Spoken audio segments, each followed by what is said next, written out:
নাউজুবিল্লাহ। আল্লাহর নবী সাল্লাল্লাহু আলাইহি সাল্লাম তখন বলছে, চাচা এক কাজ করেন, তাইলে কানে কানে বলেন, কানে কানে কালেমাটা কানে কানে শুনান। আমি কসম করছি, আমি হায়াত থাকাকালীন জগতের কাউরে কোনোদিন বলবো না আপনি যে ঈমান আনছেন। শুধু হাসরের মাঠে আমার আল্লাহর সামনে সাক্ষী দেব আমার চাচা ঈমানদার ছিলেন।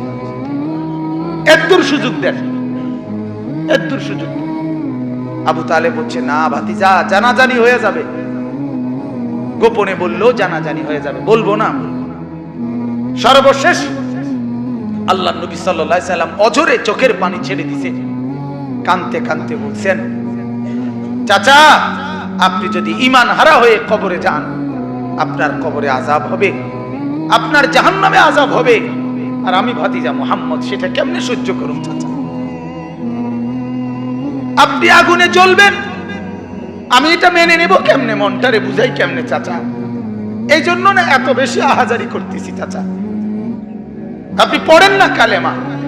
আবু তালেব তখন বলছে, আন-নারু খায়রুম মিনাল আর। নাউজুবিল্লাহ। আবু তালেব বলছে, মুহাম্মদ, সমাজের কাছে বেইজ্জতি হওয়া এটার চাইতে আগুনে জ্বলা এটা ভালো। আন-নারু খায়রুম মিনাল আর।